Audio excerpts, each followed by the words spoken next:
பாதுகாப்பு. என் பாதுகாப்பு, என் குழந்தைக்கு, என் அம்மா அப்பாவுக்கு எனக்கு பாதுகாப்பு. அவரால் எங்களுக்கு எந்த இதுவும் வந்துடக்கூடாது. அவர் வெளியே விடாதீங்க சார். நாளைக்கு யாராவது ஒரு பொண்ணை கட்டிக்கிட்டா கூட இப்படிதான் பண்ணுவார்.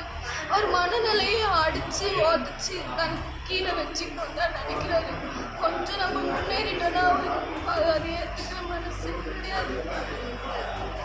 இன்னும் என்ன வேணா பண்ணுவார் சார். என்னை ரயில்வே ஸ்டேஷனில் வச்சு மாதிரி நுங்கம்பாக்கம் ஸ்டேஷனில் ஒரு கேஸ் ஆச்சுல்ல சார், அதை சொல்லி அதை ரெஃபரன்ஸ் சொல்லி அதே மாதிரி உன்னை சேத்பட் ஸ்டேஷன் வச்சு நுங்கம்பாக்கம் ஸ்ரீமதிங்களா? இல்லை, நான் சேத்பட்டில் ஒர்க் பண்ணுறேன். ஓ, அந்த ஒரு வழக்கை வச்சு காமிக்கிறாரு. அதை ரெஃபரன்ஸ் சொல்லி அதே மாதிரி உன்னை சேத்பட் ஸ்டேஷன் வச்சு வண்டியில் போகும்போது என் ஃப்ரெண்டுங்களை விட்டு வண்டி அடித்து கொடுக்க சொல்லுவேன். நீ உயிரோடையே இருக்கக்கூடாது. இருந்தால் நீ எனக்கு என் பொண்டாட்டியா இருக்கு, இல்லைன்னா நீ உயிரோடையே இருக்கக்கூடாது. நீ அவ்வளோ நேற்று கூட அடிக்கும் போது கூட சொல்லிக்கிட்டே தான் இந்த முகத்தை வச்சுருந்தாடி நீ ஆடுற, நீ மூஞ்சே இல்லாமல் பண்ணுற, நீ இதுக்கப்புறம் அவன் வந்து உன்னை கட்டிக்கிறான்னு பார்க்குறேன். நீ சொல்லிக்கிட்டே தான் ஊத்துறாரு. கொஞ்சம் கூட இந்த கையில் எத்தனை நாள் நான் சமைச்சு போட்டுருவேன்.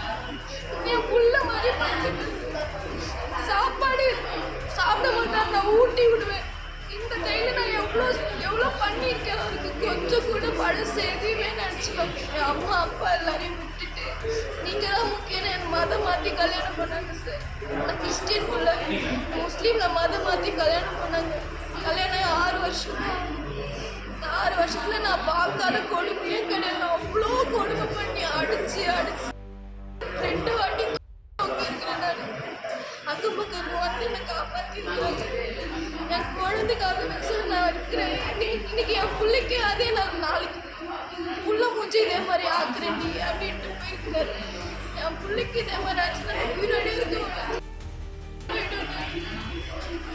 யார்கிட்ட போய் என்ன சொல்லி எந்த உதவி கேட்குறதுன்னு தெரியல. போலீஸ்காரங்களே அமைதியாக இருக்கிறாங்க.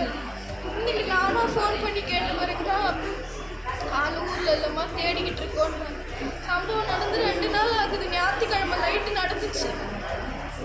இங்கே குன்றத்தூரில் தான் இருக்கு. அவங்க அம்மா வீட்டில் தான் இருக்காரு. பிடிக்க முடியாதா? ஃபோன் நம்பர் கொடுத்தாச்சு, இங்கே தான் இருக்காருன்னு சொல்லியாச்சு. ஆனால் இன்னமும் பிடிக்க மாட்டுறாங்க. கேட்டால் அட்வொகேட் வச்சு மூவ் பண்ணுறாமா, அவங்க ஊர்லேயே இல்லைன்றாங்க.